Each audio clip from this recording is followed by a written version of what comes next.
کہاں جا رہی ہو؟ وہ چادر اوڑھتی ہوئی کمرے سے نکلی تو فرحندہ بیگم نے پوچھا۔ اپنے شہر میں آخری بار مارننگ واک کرنے۔ وہ افسردگی سے مسکرائی۔ تم باہر نہیں جا سکتی ماہی، تم مائیوں کی دلہن ہو۔ انہوں نے سنجیدگی سے منع کیا۔ تو کیا ہوا، رات کو فنکشن ہے، میں جلدی ہی آ جاؤں گی۔ اس نے ضد کی۔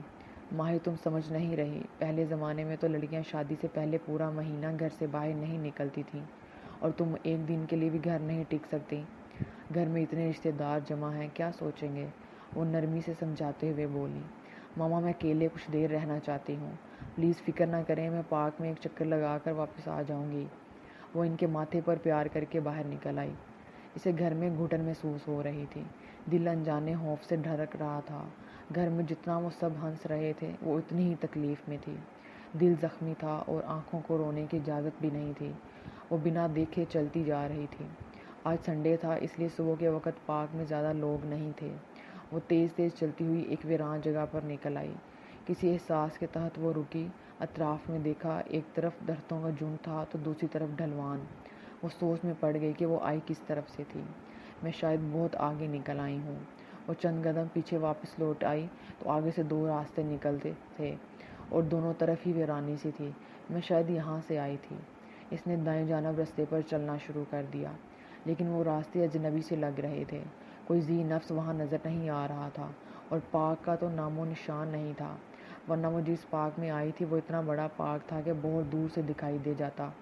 اس نے اپنی مدد آپ کے تحت تیز قدموں میں آگے بڑھنا شروع کر دیا۔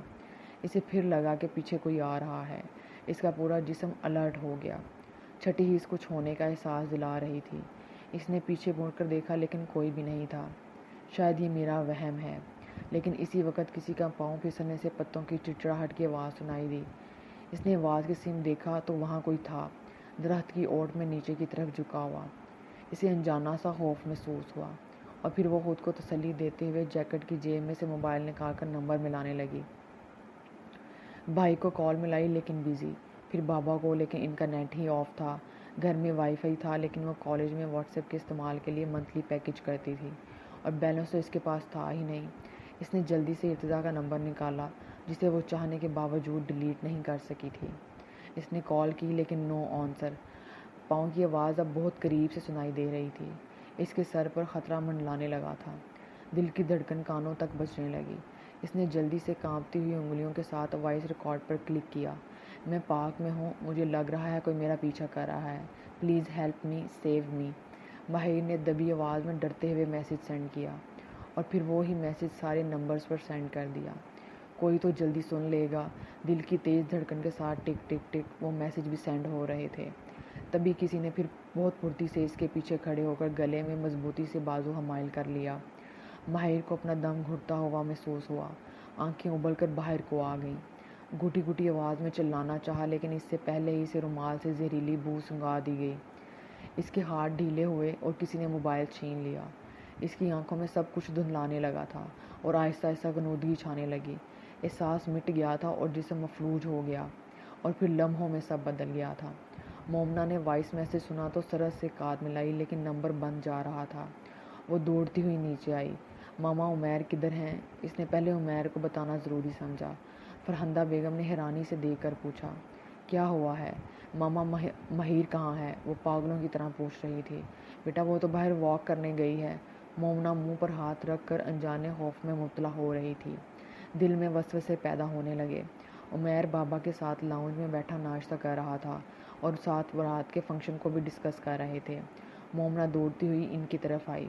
عمیر، مہیر گھر نہیں ہے، وہ پارک میں گئی تھی اور ابھی تک واپس نہیں آئی، یہ میسج سنیں اس کا۔ اس نے موبائل عمیر کو دیا۔ مومنہ کی سانس پھولی ہوئی تھی۔ عمیر جلدی سے ایک کپ ٹیبل پر رکھ کر سیدھا ہوا۔ فرحندہ بیگم اور احسان بھی کھڑے ہو گئے۔ میں پارک میں ہوں، کوئی میرا پیچھا کر رہا ہے، please help me, save me. اور پھر خاموشی چھا گئی۔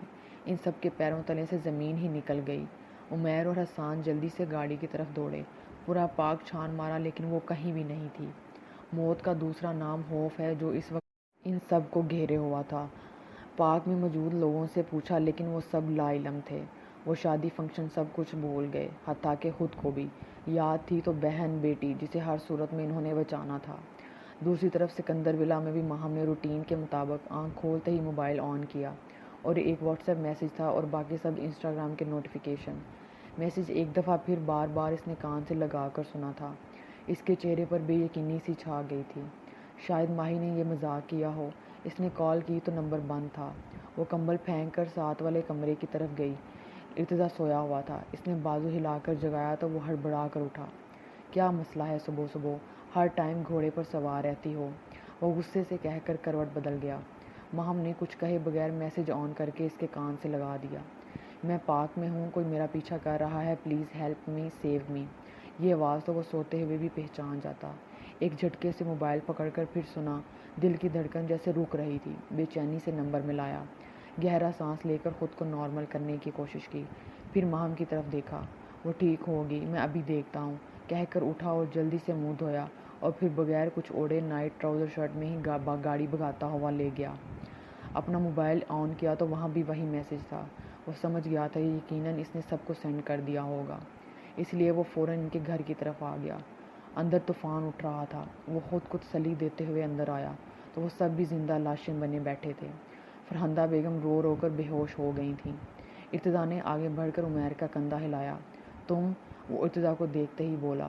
ہم نے پورا پارک چھان مارا ہے لیکن وہ نہیں ہے وہاں۔ ہم نے شاید دیر کر دی۔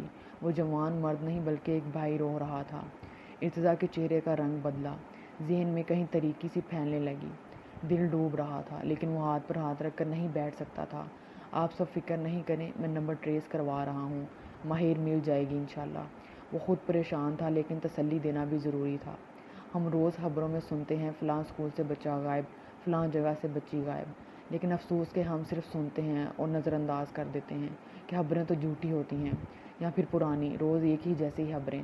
لیکن یہ تو کوئی ان سے پوچھے جن کی اولاد ایک لمحے کے لیے بھی آنکھوں سے دور ہو جائے تو ماں باپ کا کلیجہ پھٹ کر منہ کو آ جاتا ہے۔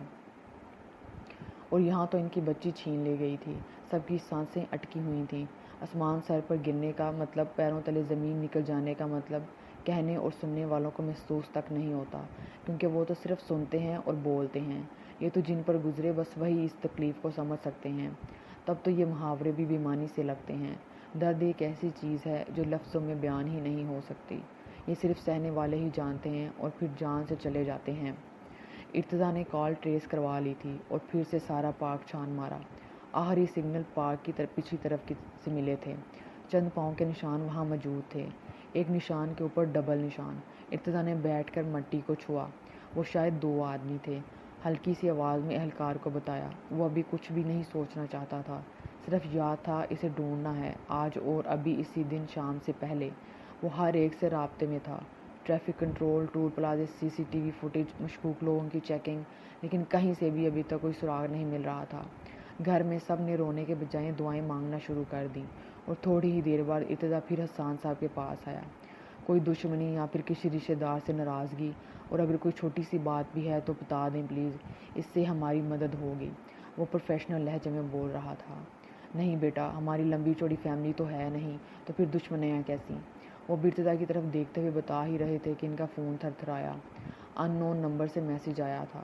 انہوں نے کلک کیا تو وہاں کسی نے ویڈیو بھیجی تھی۔ انہوں نے کانپتے ہوئے ہاتھوں سے ویڈیو کے اوپر ٹچ کیا اور ویڈیو کو دیکھ کر ان کے ہاتھ سے موبائل چھوٹ کر نیچے جا گرا۔ حسان صاحب بچوں کی طرح دھاڑے مار کر رو دیے۔ وہی ہوا جس کا ڈر تھا۔ عمیر بھی دوڑتا ہوا آیا۔ ارتضیٰ نے موبائل اٹھا کر ویڈیو آن کی۔ ماہر کرسی پر زخمی حالت میں رسیوں میں جکڑی ہوئی تھی۔ سر ایک طرف کو ڈھلکا ہوا ثبوت دے رہا تھا کہ وہ بے ہوش ہے۔ ماتھے پر سے خون بہہ رہا تھا۔ ارتضیٰ کی سانس رک گئی، کن پٹی کی رگیں ابھر آئیں۔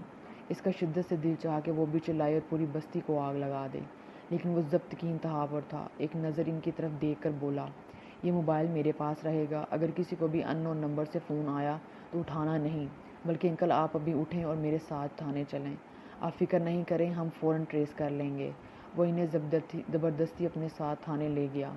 نظر ابھی بھی ان کے موبائل پر تھی۔ یقیناً کڈنیپرز مطالبہ کریں گے اور وہ موقع ضائع نہیں کرنا چاہتا تھا۔ یہی ان تک پہنچنے کا راستہ تھا۔ انتظار تھا کہ ختم ہی نہیں ہو رہا تھا اور ٹائم بھی جیسے ٹھہر گیا تھا۔ آج کے لیے اتنا ہی، آئندہ کے لیے ہمارے ساتھ رہیے گا۔ اللہ حافظ۔